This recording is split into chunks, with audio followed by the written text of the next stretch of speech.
और तेजस्वी यादव की पार्टी ये मानती है कि कांग्रेस को ज़्यादा सीट देकर नुकसान हो गया। प्रशांत किशोर के चुनाव मैदान में होने से सबसे ज़्यादा नुकसान जेडीयू को होगा। और प्रशांत किशोर तो खुलेआम टारगेट ही करते हैं, नीतीश कुमार को ही टारगेट करते हैं। तो बीजेपी का फोकस है कि जो प्रवासी बिहारी हैं, क्योंकि बीजेपी उनको प्रवासी बिहारियों को अपना समर्थक मानती है, वो मानते हैं कि उनके वोटर हैं, लेकिन वो आते नहीं वोट देने। तो बीजेपी के ध्यान है कि उन प्रवासियों को जोड़ा जाए, किसी तरह से चुनाव में बिहार लाया जाए। तो अगर 1.5 करोड़ प्रवासी जो वोट नहीं डालते हैं, अगर वो आ जाएं तो तस्वीर बदल जाएगी। बीजेपी की रणनीति है प्रवासी बिहारियों के बलबूते पर इस बार तेजस्वी यादव को हराने की, कांग्रेस को हराने की, चुनाव जीतने की। नमस्कार, स्वागत है आपका सिटी पोस्ट लाइव में। मैं हूं मुस्कान। पिछले विधानसभा चुनाव में आरजेडी ने एनडीए को बिहार में कड़ी टक्कर दी थी। एनडीए को 125 तो महागठबंधन को 115 सीट मिली थी।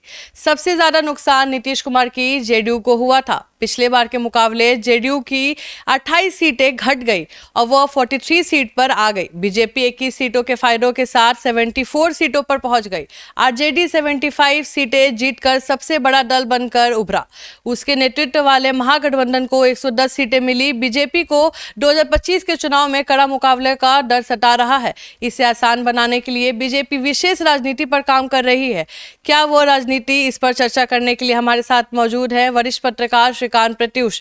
सर, ये बताइए, पिछले चुनाव में तो तेजस्वी यादव केवल 10 सीटों की कमी के कारण सरकार बनाने से चूक गए थे।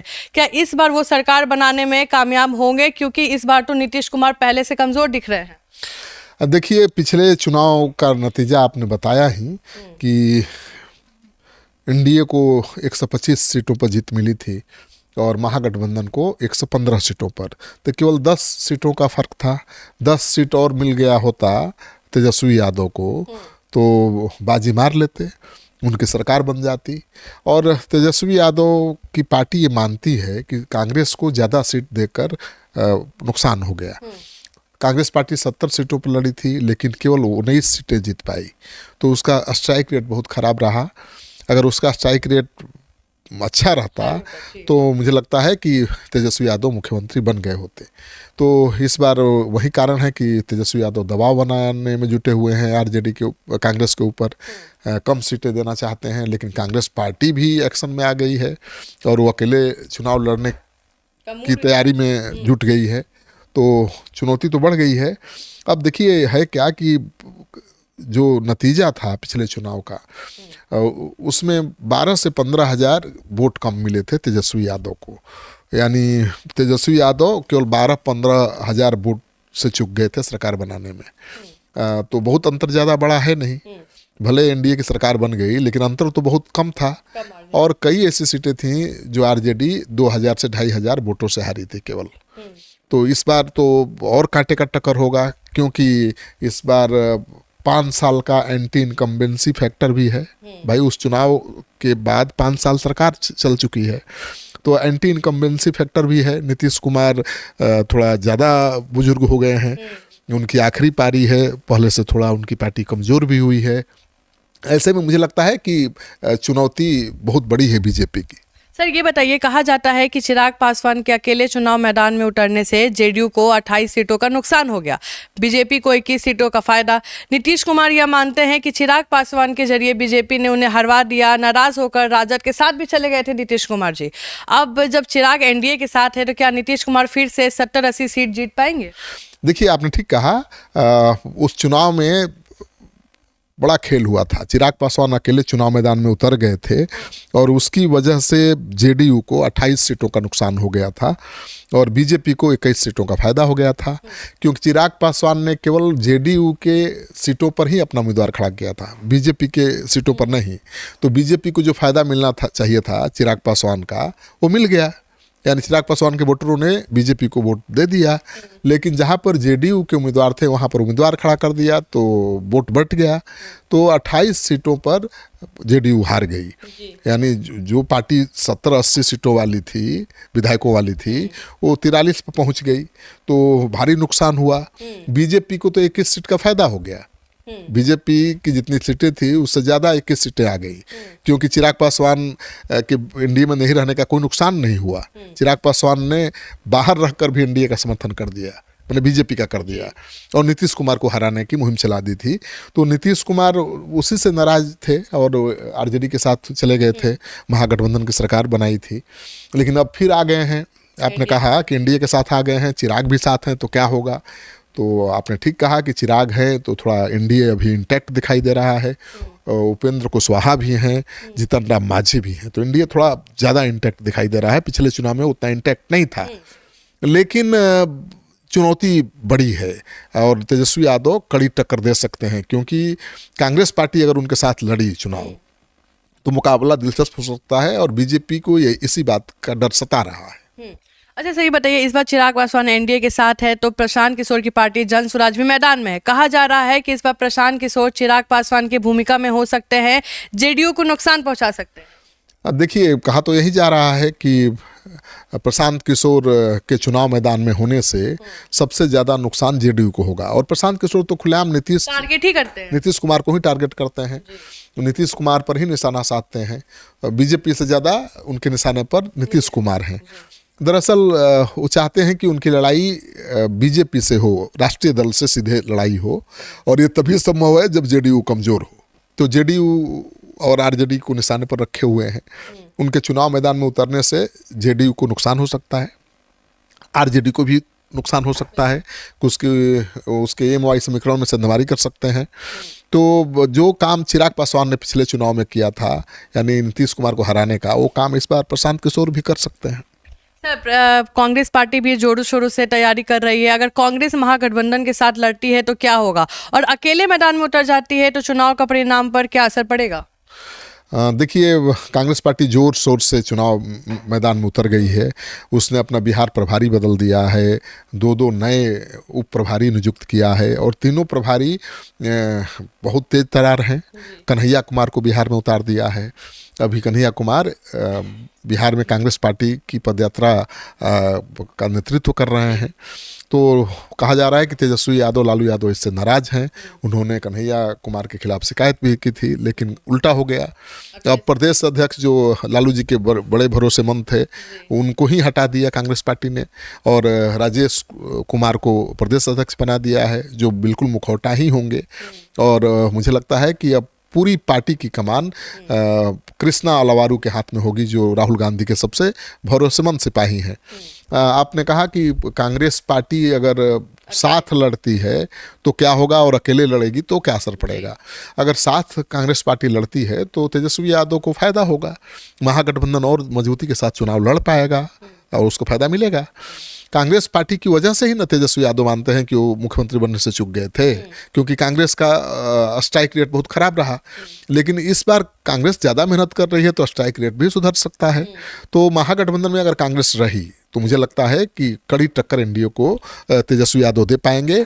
अगर कांग्रेस पार्टी अकेले चुनाव मैदान में उतर जाएगी तो मुझे लगता है कि तेजस्वी यादव का खेल खत्म हो जाएगा, सीएम बनने का फिर से सपना टूट जाएगा। बिल्कुल। अब अकेले वाम दलों को लेकर देखिए, वाम दलों में भी केवल मुझे लगता है कि सीपीआई एमएल उनके साथ रहेगा, और सीपीआई सीपीएम वो कांग्रेस के साथ जा सकते हैं। तो मुझे लगता है कि अकेले कांग्रेस चुनाव लड़ेगी तो नुकसान ये होगा कि जो वोटर एनडीए माइंडेड है लेकिन नीतीश कुमार के खिलाफ है, उनको पसंद नहीं करते हैं, तो कांग्रेस की तरफ उनका झुकाव हो सकता है। और अपर कास्ट के वोटर तो पहले कांग्रेस के ही थे, लेकिन अब बीजेपी के साथ हैं, तो बीजेपी को तो वोट दे देंगे, लेकिन जहां जेडीयू का उम्मीदवार होगा वहां वो कांग्रेस को दे देंगे। तो एक तरफ तो प्रशांत किशोर का प्रभाव न्यूट्रलाइज होगा, कम होगा, लेकिन कांग्रेस पार्टी का वोट परसेंटेज बढ़ सकता है और तेजस्वी यादव को भारी नुकसान हो सकता है। सर, ये रिस्क कांग्रेस नहीं लेगी ना, क्योंकि अभी जिस सिचुएशन में राजद है और कांग्रेस है, अकेले चुनाव लड़ने के सिचुएशन में नहीं है, और कांग्रेस ऐसा रिस्क क्यों लेगी कि अकेले चुनाव लड़ने पे आ जाए? नहीं, देखिए, राहुल गांधी को ये पता है कि बिहार विधानसभा चुनाव लड़ने से कांग्रेस का न कुछ बनना है न कुछ बिगड़ना है। उनका ध्यान 2029 के लोकसभा चुनाव पर है। तो वो चाहते हैं कि पार्टी अपने दमखम पर लड़े चुनाव, अपने पैरों पर खड़ी हो, पूरे बिहार में पार्टी का संगठन बढ़े, मजबूत हो, और लोकसभा चुनाव में उसका फायदा मिले। लेकिन वो चाहेंगे कि आरजेडी के साथ चुनाव लड़े, लेकिन अपनी शर्तों पर। देखिए, कृष्णा लवारू ने तो साफ संकेत दे दिया है कि अब कांग्रेस पार्टी बी टीम बनकर काम नहीं करेगी, ए टीम की भूमिका में होगी। मतलब कांग्रेस के नेतृत्व में तेजस्वी यादव को चुनाव लड़ना पड़ेगा, ये कह रही है कांग्रेस। ये दीगर बात है कि आरजेडी का ज़्यादा जनाधार है, ज़्यादा वोट है उसके पास, तो वो ज़्यादा सीटों पर लड़ेगी। लेकिन कांग्रेस भी अपनी 70 सीटों में से एक भी सीट छोड़ने को तैयार नहीं है, और केवल 70 सीटों से नहीं मानने वाली है कांग्रेस। कांग्रेस के तल्ख तेवर से ये संकेत मिलता है कि कांग्रेस पार्टी इस बार उन्हीं सीटों को लेगी जहां वो जीतने की संभावना दिखती है। मतलब ये नहीं है कि लालू जी उन सीटों को थमा देंगे जहां पर कभी महागठबंधन जीत ही नहीं सकता, जो बीजेपी का स्ट्रॉन्ग लोकसभा में हुआ था सर, ये वाला चीज जो हुआ हमेशा होता है। लालू जी कांग्रेस के हिस्से में वही सीटें डाल देते हैं जहां पर बीजेपी का स्ट्रॉन्ग होल्ड है। मतलब जहां बीजेपी राजद भी नहीं जीत सकती है, वहां कांग्रेस को डाल देता है। बिल्कुल, तो अब वो नहीं होगा। कांग्रेस पार्टी कम से कम 17 सीटों पर चुनाव लड़ेगी और चुनिंदा सीटों पर चुनाव लड़ेगी। तो तेजस्वी यादव इसके लिए किस हद तक तैयार होंगे? अब तेजस्वी यादव के पाले में गेंद फेंक दिया है कांग्रेस पार्टी ने। और आपका सबसे पहला सवाल था जिसका मैंने अभी जवाब नहीं दिया कि भाई बीजेपी कैसे टक्कर देगी तेजस्वी यादव को। कांग्रेस पार्टी क्या है इस बार? कांग्रेस पार्टी तो बहुत मजबूत हो रही है, काफ़ी आक्रामक है और काफ़ी मेहनत कर रही है। कन्हैया कुमार आ गए हैं, कृष्णा लवारू हैं, सुरेश पासी हैं, ये सब बहुत कदावर नेता हैं और राहुल गांधी के सबसे भरोसेमंद सिपाही हैं। तो उनके चुनाव मैदान में आ जाने से अगर ये कंटिन्यू करता है महागठबंधन तो चुनौती बढ़ जाएगी बीजेपी की। तो बीजेपी इस बात को भली भांति समझती है। तो बीजेपी का फोकस है जो प्रवासी बिहारी हैं, जो बिहारी बिहार से बाहर कामकाज के लिए जाते हैं, वो उनकी संख्या 2 करोड़ है और उसमें से 1 करोड़ 30 लाख बिहार में वोटर हैं वो। तो और वोट देने नहीं आते। भाई वोट देने के लिए कौन अपना किराया भाड़ा दे करके इतना खर्चा करके आएगा? मजदूरी भी चली जाएगी, किराया लगेगा, खर्चा होगा। तो बहुत कम ऐसे लोग हैं जो वोट देने आते हैं। तो बीजेपी का फोकस है कि जो प्रवासी बिहारी हैं, क्योंकि बीजेपी उनको प्रवासी बिहारियों को अपना समर्थक मानती है, वो मानते हैं कि उनके वोटर हैं, लेकिन वो आते नहीं वोट देने। तो बीजेपी के ध्यान है कि उन प्रवासियों को जोड़ा जाए, किसी तरह से चुनाव में बिहार लाया जाए और उनके माध्यम से उनके जो परिवार वाले बिहार में रहते हैं उनको जोड़ा जाए। तो अगर 1.5 करोड़ प्रवासी जो वोट नहीं डालते हैं अगर वो आ जाएं तो तस्वीर बदल जाएगी। क्योंकि बीजेपी को पिछले चुनाव में आप देखिएगा जो आंकड़े बताते हैं कि केवल 1 करोड़ 57 लाख वोट मिले थे बीजेपी को, या एनडीए को कहे, पूरे एनडीए को 1 करोड़ 57 लाख वोट मिले थे और उसी की बदौलत सरकार बनी थी। तेजस्वी यादव को 12-15 हज़ार कम वोट मिले थे महागठबंधन को। तो फर्क तो बहुत कम है, लेकिन जब ये 1 करोड़ 30 लाख लोग आ जाएंगे वोट देने तो तस्वीर बदल जाएगी। और मुझे लगता है कि ये नंबर बड़ा फर्क ला देगा चुनाव में। तो बीजेपी क्या कर रही है कि 23 मार्च को बिहार दिवस है, तो बिहार दिवस के मौके पर बीजेपी देश के 65 स्थानों पर 1 सप्ताह का कार्यक्रम आयोजित कर रही है। इसका मकसद ये है कि जो प्रवासी बिहारी हैं उनको जोड़ना है, सीधे जोड़ना है। और उन कार्यक्रमों में अमित शाह से लेकर बीजेपी के तमाम बड़े नेता और केंद्रीय मंत्री शामिल होंगे। तो और 65 शहर कम तो होता नहीं है, नोएडा में, मुंबई में, गुजरात सिटीज को पकड़ा जा रहा है। हाँ भाई, कई सूरत में, मुंबई में, लखनऊ में, गाजियाबाद में, गुरुग्राम में, नोएडा में, इन शहरों में लाखों करोड़ों रहते हैं बिहारी कामकाज के लिए। तो उनको जोड़ना है, कनेक्ट करना है। तो बिहार सरकार बिहार दिवस के बहाने 65 जगहों पर कार्यक्रम कर रही है। वो कार्यक्रम 1 सप्ताह तक चलेगा। उसमें बिहारियों को जोड़ा जाएगा, बिहारियों को लाने के लिए जनसंपर्क अभियान चलाया जाएगा। तो बीजेपी का बड़ा दांव है। जो आप पूछ रही थी, पहला क्वेश्चन यही था ना कि बीजेपी की क्या रणनीति है। तो बीजेपी की रणनीति है प्रवासी बिहारियों के बलबूते पर इस बार तेजस्वी यादव को हराने की, कांग्रेस को हराने की, चुनाव जीतने की। लेकिन अब देखना है कि किस हद तक बीजेपी इस मिशन में कामयाब होती है, क्योंकि इस बार लड़ाई कांटे की होगी। क्योंकि नीतीश कुमार की आखिरी पारी है और नीतीश कुमार भाई बुजुर्ग तो हो ही गए हैं। निशांत की बात हो रही है कि राजनीति में आएंगे, लेकिन कब आएंगे पता नहीं। ये चुनाव तो नीतीश कुमार के चेहरे पर ही लड़ना है। तो प्रशांत किशोर भी आ गए हैं मैदान में। तो मुझे लगता है कि चुनौती बड़ी है। 5 साल का एंटी इनकम्बेंसी फैक्टर भी है। तो मुझे देख लिया 5 साल सरकार कैसे चली है। तो मुझे लगता है कि इस बार तेजस्वी यादव इसी आधार पर अपनी सरकार बनाने का दावा कर रहे हैं। लेकिन अगर बीजेपी ने प्रवासी बिहारियों को साथ लिया तो बाजी पलट जाएगी, तेजस्वी यादव मुकाबला नहीं कर पाएंगे। तो आप सुन रहे थे इस डिबेट को, आप भी अपना ओपिनियन दीजिएगा कि आने वाले विधानसभा चुनाव में आप किसे मुख्यमंत्री देखना चाहते हैं। और तब तक के लिए बने रहे हमारे साथ। धन्यवाद।